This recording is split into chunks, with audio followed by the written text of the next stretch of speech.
और आप हैरान होंगे, 10 मिनट शांत होकर आप एक कागज पर लिखते जाएं कि क्या क्या विचार आपके भीतर चल रहा है, तो आप शर्मिंदा होंगे पढ़कर कि क्या क्या ये मन सोचता रहता है, कभी यहाँ की, कभी वहाँ की, कभी ऐसी बातें, कभी वैसी बातें जो किसी से कहने लायक भी ना हो। यानी दूसरा तल जिस पर मन काम करता है वो विचार है। और विचार के आपूर्ति के लिए मनुष्य के मन ने कहा कि शास्त्रों को पढ़ो, गीता खोजो, कुरान खोजो, बाइबल खोजो, उनमें ज्ञान खोजो, उनको पढ़ो, उनका अध्ययन करो, उनकी जुगाली करो।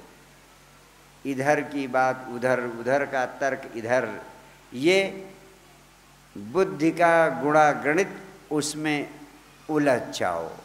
और इसी को हमने कहा ज्ञान मार्ग। और मैं आपसे कहना चाहता हूं कि आपका विचार अज्ञात चीजों के बारे में कुछ नहीं कह सकता, कुछ विचार नहीं कर सकता। जिन चीजों को आपने जाना नहीं है उन चीजों के बारे में आप विचार कर ही नहीं सकते। जैसे परम सत्य को, परम आनंद को, या परमात्मा को, या आत्मा को, जिसके बारे में आपकी कोई जानकारी नहीं है, उसके बारे में आप क्या विचार कर सकते हैं? जो अज्ञात है उसके बारे में कोई विचार हो ही नहीं सकता। आपके भावों में बड़ी शक्ति है। जैसा जैसा आप भाव करते हैं वैसा वैसा गहरे तल पर आपके जीवन में होने लगता है।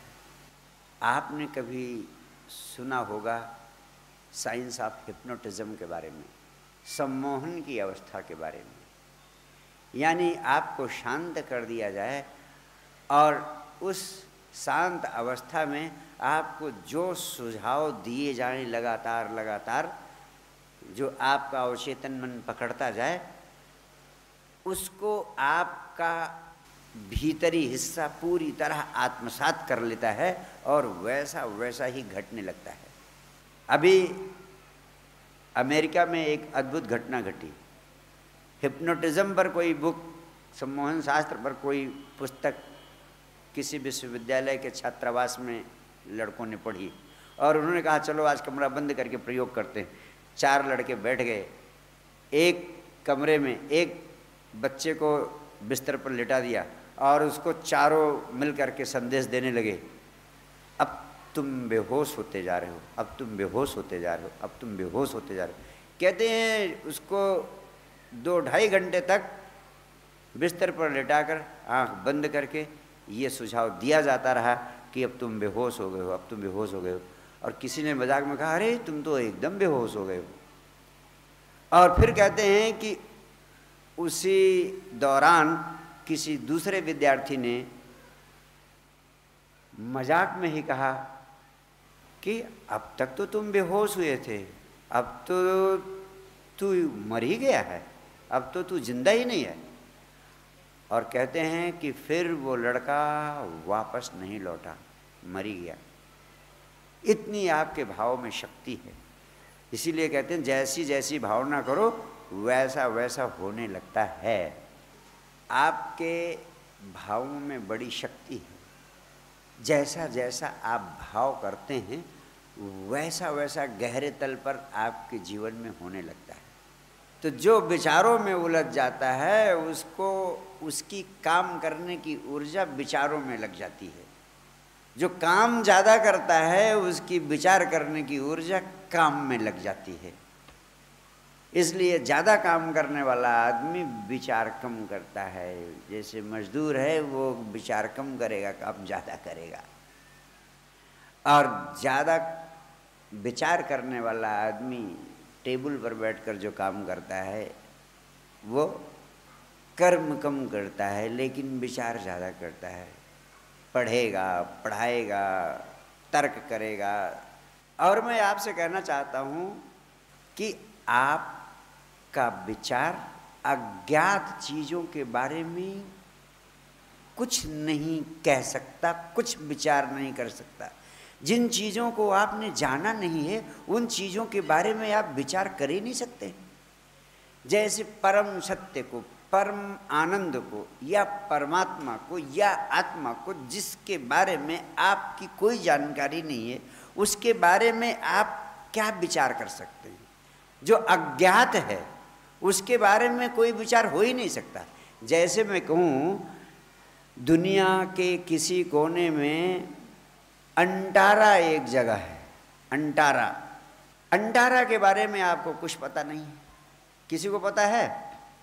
नहीं। अब मैं कहूँ कि आप अंटारा के बारे में कुछ विचार करके बताइए, कहोगे साहब सरकार, मेरे मालिक, मेरे महाराज गुरुदेव, हमने अंटारा का नाम नहीं सुना, कुछ कभी जाना नहीं, समझा नहीं, मैं क्या विचार कर सकता हूँ?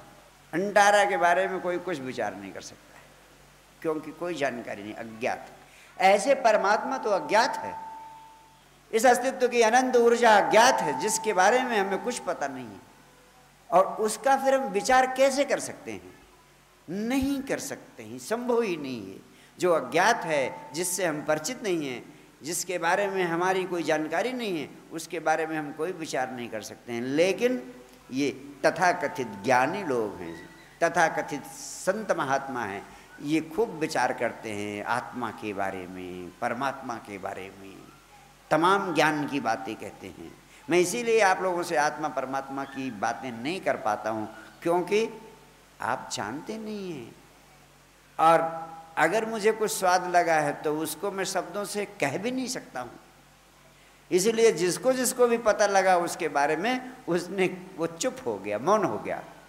जब जीसस को सूली दी जाने वाली थी, उस समय सूली का आदेश देने वाला पायलट, उसने पूछा कि जीसस, तुम जिंदगी भर सत्य की चर्चा करते रहे, मैं तुमसे पूछना चाहता हूँ अंतिम क्षणों में जिंदगी के, तुम बता सकते हो व्हाट इज ट्रुथ? जीसस चुप हो गए, मौन हो गए, वो कुछ बोल न सके, क्योंकि ट्रुथ के बारे में, सत्य के बारे में शब्दों से कुछ कहा नहीं जा सकता। परम आनंद के बारे में शब्दों से कुछ नहीं कहा जा सकता। भगवान बुद्ध से पूछा गया कि आप बताएं, वो मौन हो गए।